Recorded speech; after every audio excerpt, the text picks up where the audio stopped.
My name is Valerie Thompson, and I'm 34 years old. The relentless beeping drills into my brain, first steady mechanical, refusing to let go. I force my eyes open against the weight holding them shut, and harsh fluorescent lights burn straight through me. Everything feels wrong.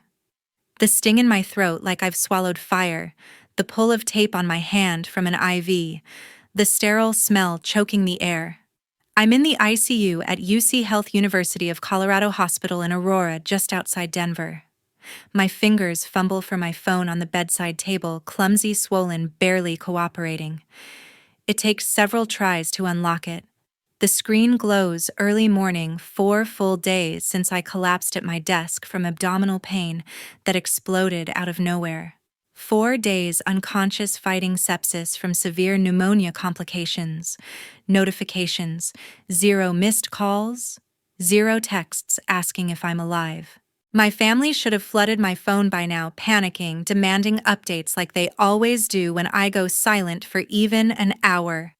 Instead, the first alert that hits me is from my bank, a $15,600 charge at the Fontainebleau Resort in Miami Beach, posted yesterday. My heart slams against my ribs. I've never set foot in Miami. I haven't taken a real vacation in years. Every dollar goes to supporting them, covering their endless needs. I open Instagram with shaking hands, dreading what I'll find. There they are, my parents and my older brother Blake, grinning around a lavish poolside table, cocktails raised high against the glittering ocean sunset. Palm trees, infinity pool, pure luxury. The caption, "Family recharge in sunny Miami, finally living our best life." While I lay intubated fighting for my life, they were toasting with my money. Little did they know this trip would cost them everything. If you're furious already and want to know how I turned the tables and got the ultimate revenge stick around till the end, because the payback was cold calculated and completely irreversible, you won't believe what happened next. The door to my room swung open quietly a few hours later. It wasn't a nurse this time. Standing there was my Aunt Diane Ellis, my father Marcus Thompson's older sister, a woman I hadn't seen in person for 12 long years after she cut ties with the family over their endless money schemes. She looked almost exactly as I remembered, sharp steel gray hair, posture straight as a ruler, eyes that could spot a lie from across the room.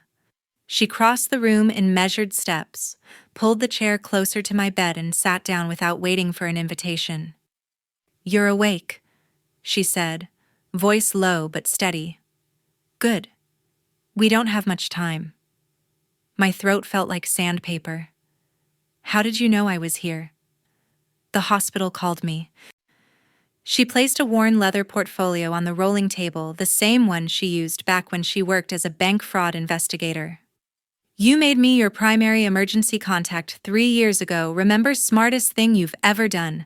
I picked up on the first ring. I tried to process that. 3 years ago, I'd quietly updated my files during a routine HR review at work, never telling anyone in the family. Some buried instinct had told me I might need an outsider one day. And my parents.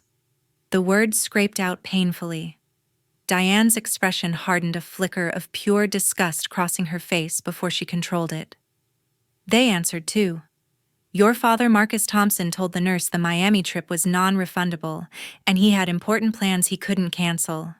Your mother, Evelyn Thompson, said you were probably overreacting again, and they'd check in when they got back." She let that hang in the air. My chest tightened so hard I thought the monitor would alarm, but it stayed steady, beeping its indifferent rhythm. Then Diane pulled out her phone, tapped the screen a few times, and held it to my ear. A voicemail from Mom played, her voice bright and breezy as if she were calling from a beach chair. "Hi, sweetheart, we made it to Miami safe and sound. The weather here is absolutely perfect, 85 degrees and sunny. The resort is gorgeous, you'll have to come next time.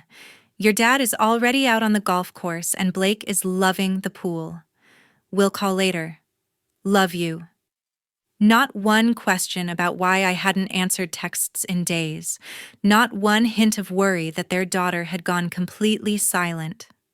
Diane watched my face as the message ended. They knew exactly where you were, Valerie. The hospital told them you were in the ICU with sepsis. They chose the vacation anyway. Something inside me cracked open, not with tears, but with a cold, hollow rage that spread through every vein. All these years, I'd worked 70-hour weeks, skipped vacations, eaten at my desk, sent money the moment anyone asked, telling myself it was what family did. And the second I was fighting for my life, they flew first class to Miami on my dime. I stared at the ceiling tiles until my vision cleared. When I could speak again, my voice came out flat and unfamiliar. Block them. All of them. Dad, Mom, and my older brother Blake Thompson, he's 37 by the way, old enough to know better. Diane didn't hesitate. She took my phone, navigated to the contacts with practiced efficiency, and one by one blocked Marcus, Evelyn, and Blake. Each confirmation sound felt like a small door slamming shut forever. She handed the phone back. Done. How do you feel? I searched for the right words. The pain was there, sharp and deep, like losing a limb you'd never realized was infected until it was gone. But beneath it ran something else, something clean and quiet that I hadn't felt in years. Like I'm finally breathing, I whispered. It hurts like hell, but for the first time I can actually breathe. Diane reached over and squeezed my hand once, firm and grounding. Hold on to that feeling. You're going to need it. Because when they realize the money tap is turned off, they're going to come at you hard. I nodded slowly, the morphine haze lifting just enough for clarity to settle in. The people who'd raised me had chosen cocktails in Miami over their daughter dying in Colorado. Whatever came next, I was done playing the role they'd written for me. 3 days after waking up, the fog in my head had finally started to clear. Diane arrived in the late morning carrying her old leather portfolio and a slim laptop that looked like it had survived decades of investigations. She set everything up on the rolling table with quiet efficiency, turning my sterile hospital room into what felt like a makeshift war room against the people who were supposed to love me most. Without wasting words, she opened the laptop and turned it toward me. I've been watching their finances for 10 months now, ever since Marcus started bragging to me about his latest business opportunity. He claimed he was running a multi-level marketing company that guaranteed 15 to 20% monthly returns to investors. No legitimate operation promises numbers like that, Valerie. It raised every red flag I had from my old fraud days. She clicked through screens, pulling up documents she'd compiled in neat, organized folders. First came my credit report, the one I'd quietly authorized her to access when I made her my emergency contact years earlier. Page after page showed supplementary cards opened in my name for both my parents and for Blake, who had been charging cash advances and luxury purchases without pause for years. The totals made my stomach turn, thousands drained every month while I worked endless overtime to keep everything afloat. But Diane wasn't finished. She opened a video file time-stamped from several weeks earlier when I had been away at a work conference. The footage came from the security camera in my own kitchen in the Littleton house I'd bought outright with every bonus and raise I'd ever earned. There on the screen sat Marcus and Evelyn at my table, spreading out sample documents and practicing my signature over and over. Marcus traced the loops of my letters with intense concentration, comparing them to a photo on his phone, while Evelyn watched and offered quiet encouragement. After dozens of attempts, he finally nailed it perfectly, and they both smiled like they'd just won a prize. 20 minutes later, a notary they'd clearly paid off arrived, stamped the papers without asking for ID, and left with cash in hand. The document they forged was a home equity line of credit for $65,000 against my property. I stared frozen as the reality sank in. They hadn't just taken my monthly transfers. They'd stolen equity from the one asset I owned free and clear, the only place that had ever truly felt like mine. Diane paused the video on Marcus's satisfied expression and let the silence stretch. That's felony bank fraud and identity theft. With this footage alone, we could put them away for years, but there's more if you want to see it. My hands trembled as I nodded. She guided me through my banking app, step by step showing me how to access the supplementary card controls. One by one, I selected the cards tied to Dad, Mom, and Blake and hit the lock button. Each confirmation felt like severing a vein that had been bleeding me dry for too long. Diane stayed calm beside me, explaining freezes I should place with the credit bureaus next to protect what little remained. When it was done, she closed the laptop and looked me straight in the eye. They're going to go nuclear when those cards get declined in Miami. Expensive dinners, golf outings, spa days, whatever they're indulging in right now will come crashing down. Be ready for the rage, because it's coming. The weight of what I'd just done settled over me like a heavy blanket. Part of me waited for the guilt to flood in the old conditioned voice telling me I was being cruel and selfish. Instead, all I felt was a fierce burning anger mixed with something dangerously close to relief. For the first time in my adult life, the financial leash they'd kept around my neck was cut, and the freedom terrified me as much as it empowered me. I leaned back against the pillows, exhausted but clearer than I'd been in years. Whatever storm was heading my way from Florida, I finally had the tools and the ally to face it head-on. 1 week later, the storm Diane had predicted finally hit. My phone rang from an unfamiliar Florida number while I was reviewing discharge paperwork with a nurse. I almost let it go to voicemail, but something made me answer and put it on speaker so Diane could hear, too. Blake's voice exploded through the line, raw with fury and embarrassment. "Valerie, you made me look like a complete idiot in front of everyone on Ocean Drive. The waiter just cut up my card right at the table after an $800 dinner with potential business partners. How the hell am I supposed to explain that? Unlock the damn card right now." His words carried the background noise of a busy restaurant, clinking glasses, laughter from other tables, the ocean breeze. He was still living the high life while I sat in a hospital bed recovering from near death. The entitlement in his tone, the way he focused only on his humiliation without one question about my health, made my blood run cold. I didn't respond. I simply ended the call and set the phone face down. Diane gave me a small, approving nod, but the silence that followed felt heavy. For the first time, I wondered if they would ever acknowledge what they'd done, or if it would always be about their inconvenience. The real damage came 2 weeks after that. I was back at my desk in the Denver office, trying to catch up on missed work, when notifications started pouring in from colleagues tagging me in posts. Blake had uploaded a video to both TikTok and Instagram Reels filmed against the stunning backdrop of Miami Beach at sunset. He sat on a lounge chair, tears streaming down his face while dramatic music played underneath. In a trembling voice, he told the camera how his cruel younger sister had suddenly cut off all financial support, stranding the entire family during what was supposed to be a desperately needed healing trip.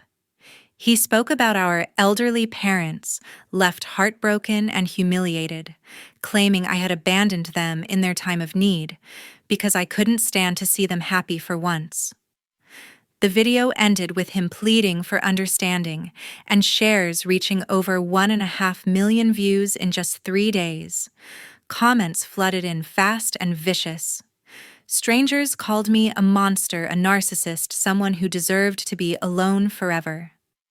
Others shared their own stories of toxic siblings and tagged friends to warn them.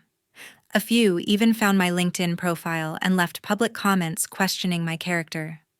By lunchtime that day, coworkers I had known for years started approaching my desk with hesitant, concerned expressions, asking if everything was okay at home or if I needed someone to talk to. Their pity felt worse than anger because it meant Blake's performance had worked.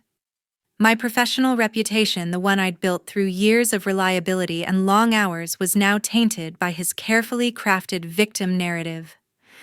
I spent the evening alone in my temporary apartment, scrolling through the backlash, feeling waves of shame wash over me, even though I knew the truth. The manipulation was masterful, turning their betrayal into my cruelty and painting me as the villain to millions of strangers. It hurt more than I expected, not because I cared about their opinion, but because it exposed how far they were willing to go to protect their lifestyle.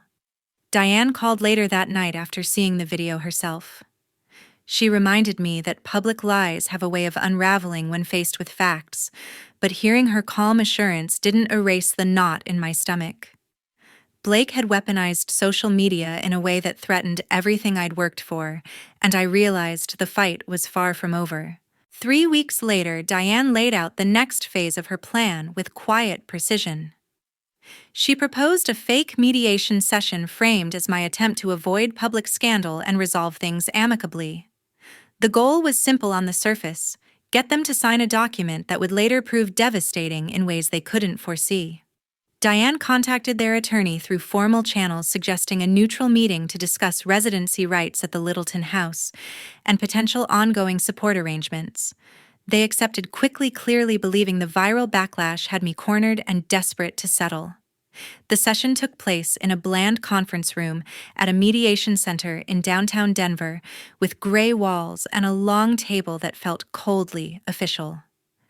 I arrived with Diane, who dressed conservatively to play the role of weary advisor, while I let my hands tremble slightly when pouring water, allowing a small spill to emphasize vulnerability.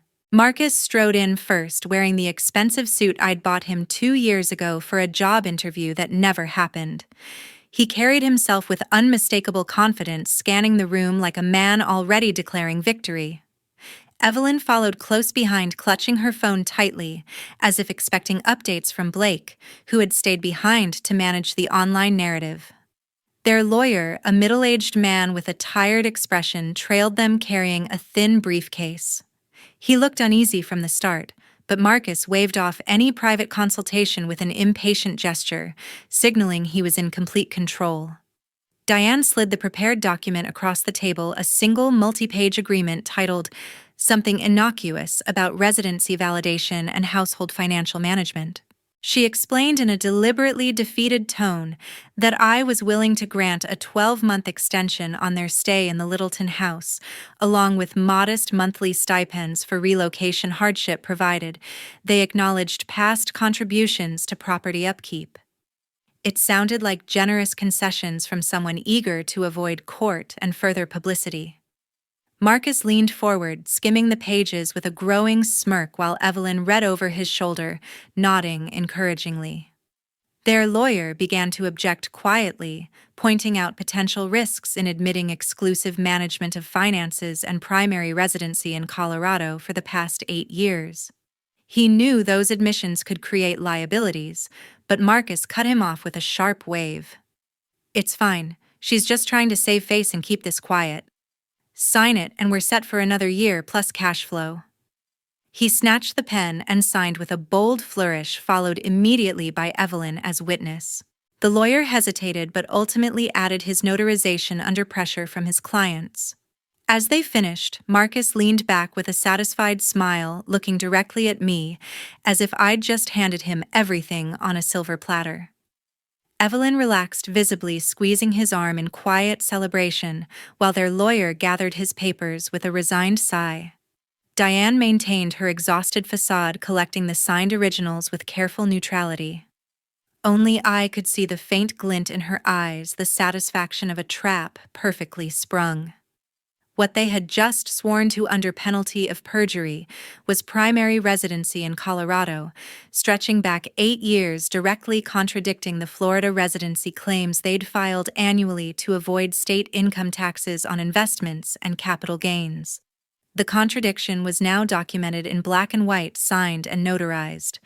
Combined with records Diane had already gathered, it created ironclad evidence of tax fraud, serious enough for federal scrutiny. They walked out of the room believing they'd won a major concession, completely unaware they'd just armed us with the leverage needed to end this once and for all. I sat there long after they left, feeling the shift inside me from raw hurt to something colder and more resolved. The people who'd raised me had once again chosen greed over everything else, And this time, their arrogance had handed me the tools to finally break free. 1 month later, their overconfidence reached its peak. Blake posted a series of triumphant stories from the Littleton house showing catered food being delivered, and decorations going up with the caption boasting about a victory party at the family estate that weekend, because family always wins in the end. The images of my own living room filled with their friends and balloons made the violation feel fresh all over again, but Diane simply forwarded the screenshots to me with a single message saying it was time. The final meeting took place in Diane's professional office suite high up in a downtown Denver building with floor-to-ceiling windows overlooking the city skyline. My parents arrived without their lawyer explaining casually that they didn't want to waste money on hourly fees for something as simple as accepting my surrender. Marcus walked in with the same arrogant stride he'd shown before, while Evelyn clutched a designer bag tightly, and Blake lounged in the corner scrolling his phone with a smug expression. Diane waited until everyone settled, then placed 4 carefully prepared items on the polished conference table in deliberate order. First came the thick folder containing the security footage and notarized records of the forged signature on the $65,000 home equity line. Second was the complete dossier on the multi-level marketing scam detailing 8 other victims who'd already filed formal complaints along with wire transfer trails leading back to accounts Marcus controlled. Third arrived the stack of tax returns and driver's license copies, proving years of claimed Florida residency, alongside the freshly signed mediation document, now contradicting everything with sworn Colorado residency. Finally, she set down a pre-addressed, pre-stamped large envelope marked for both the IRS Criminal Investigation Division and the FBI. The room grew unnaturally quiet as the weight of what lay in front of them began to register. Diane spoke calmly, outlining the choice with clinical precision.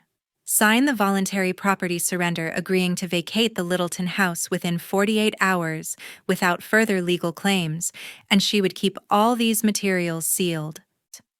Refuse, and the envelope would go out immediately, triggering federal investigations that could lead to decades in prison across multiple charges.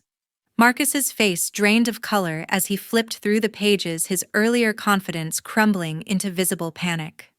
Evelyn started crying quietly, dabbing her eyes with a tissue, while Blake finally looked up from his phone, suddenly pale.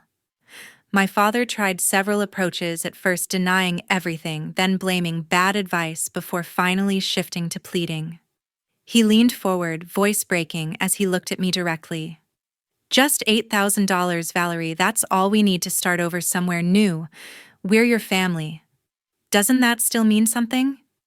The words hung heavy, carrying every manipulation I'd heard, growing up wrapped in desperation this time. For a moment, the old patterns tugged at me, the lifetime of conditioning that said family came first no matter what. But I met his gaze steadily, feeling only cold clarity where guilt used to live. No, I said simply and firmly. Family isn't a one-way obligation. It's over. The silence that followed felt absolute. Marcus's shoulders slumped as the reality settled in.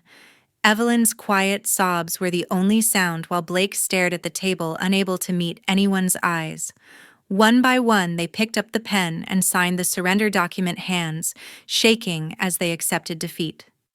Diane collected the papers with professional calm, sliding them into her portfolio, while I sat watching the people who'd shaped my entire life, reduced to this moment of consequence. Whatever illusions remained about unconditional love or blood ties shattered completely, leaving only the clean break I'd fought so hard to achieve. 2 months later, I returned to the Littleton house for the last time. The 48 hours they'd been given to vacate had come and gone, and now the place stood empty in the way only a rushed departure can leave behind. I stepped through the front door with a locksmith beside me, ready to change every lock, and the first thing that hit me was the stale smell of abandonment mixed with traces of their hurried exit. Marcus's half-finished coffee mug still sat on the kitchen counter, exactly where he'd left it, the rim stained with the dark residue of days-old brew.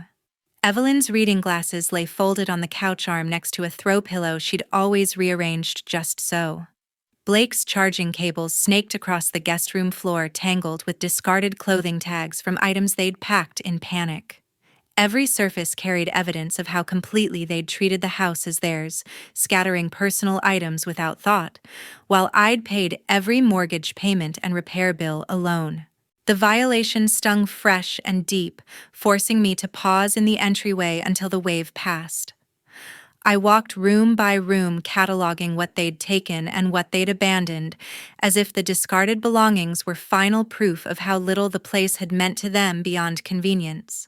Diane had advised hiring professionals for the cleanup, but I needed to do parts of it myself to reclaim the space on my own terms.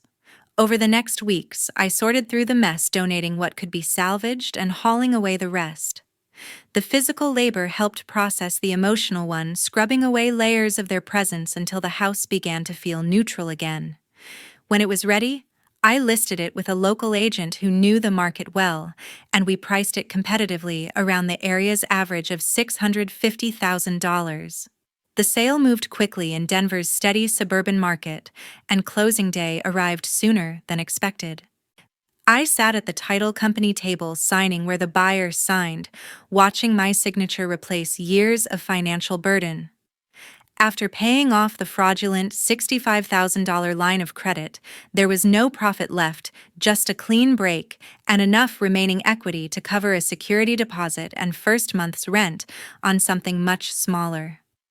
My new home became a modest one-bedroom apartment in Capitol Hill, right in the heart of Denver, with exposed brick walls and just enough space for the few pieces of furniture I truly cared about. The building dated back decades, but felt alive with city energy outside my windows instead of the quiet isolation of suburbia. On moving day, I carried the last box up 3 flights of stairs, set it down, and walked straight to the balcony, barely wide enough for a single chair. From there, the front range of the Rocky Mountains stretched across the horizon, sharp and unchanging against the wide Colorado sky. Snow still capped the highest peaks even in late spring, and the sight of them, steady and indifferent, filled me with the first true sense of freedom I'd known in years.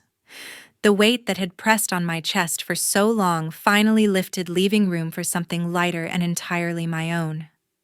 I stood there longer than necessary, letting the cool mountain air wash over me while the city hummed below. The house in Littleton was gone, along with every obligation it represented, and in its place stood this small, simple space that belonged to no one but me. 6 months later, true peace had finally settled in. My days in Denver followed a simple, steady rhythm now. I drove to the office each morning, handled my logistics projects with clear focus, and returned to the Capitol Hill apartment without the constant dread of unexpected transfers or demands. No more automatic payments drained my account every month. No more late-night texts asking for just one more favor. The financial freedom felt quiet at first, almost unfamiliar, but it grew into something solid and reliable. One evening, while making dinner, an email notification appeared from an address I hadn't seen in months.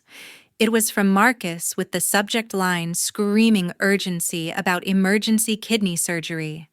The message poured out apologies mixed with pleas, explaining a sudden $6,000 hospital deposit the insurance wouldn't cover, and how this time things would be different if I could help just once more.